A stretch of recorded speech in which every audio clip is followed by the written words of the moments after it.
Blue belt requirements number 10. What we've got here is a defences against wrist grab. Now obviously there's lots of techniques that an instructor can use, and we're quite happy as a technical review committee for them to use those, as long as they have the base principles of Maga and that we're not creating too much tension. So what we're going to do from here is, the aggressor has grabbed me like so. He's using his right hand, his master hand, onto my master hand. What I'm going to do from here is I'm just going to pull my hand up. Very important too is to have straight away into our protective position, which is getting that right leg back into a good stance, because that's the roots and that's our basis. So what I'm going to do is I'm going to lift it up slightly. He's got his elbow bent here. If he's got the straight arm here and I lift, it makes no difference. So as you see, all I need to do is have that elbow exposed horizontally. I've got my scanner hand here, my non-master hand, because he's got mine trapped. I've come up just to that point, and what I'm going to do is palm heel strike, just right on the joint there, and try and aim for about 4 inches past that. It'll create like a hyperextension and like an electric shock. So I want to stun him, mentally stun him as well. So from there, bam.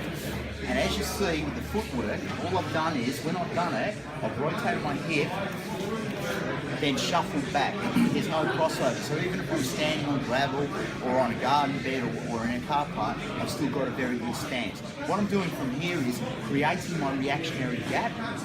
I'm then actually putting my hands up and I'm then warning him. So I'm actually trying to mentally stun him by yelling out, back off, leave me alone, back off. That also assists if there's other people, witnesses there. If he then wants to come forward on you again, he's escalating the situation. You've already released the pressure and released him away from you. You've then asked him to back off. You've created a reactionary gap. You've removed yourself from him in the conflict. If he then chooses to come and attack you then go into another breakout move, which would be, he comes towards me, straight away into the groin. Why I suggest that as a breakout move is because it's a low kick. We're not actually hyperextending our back, so if we're standing on gravel, we shouldn't slip over. Also, if we're doing that, we're not allowing these weapons to come in. Normally, psychologically, people will be looking high, you won't be expecting that. Your hands are up like this. When you do that move there, he hasn't got it, you're not within the range of his offensive moves. So that's the reason. So we'll do that a little bit quicker. So from here, grabs my wrist, I lift it to here, up and stand it, back off.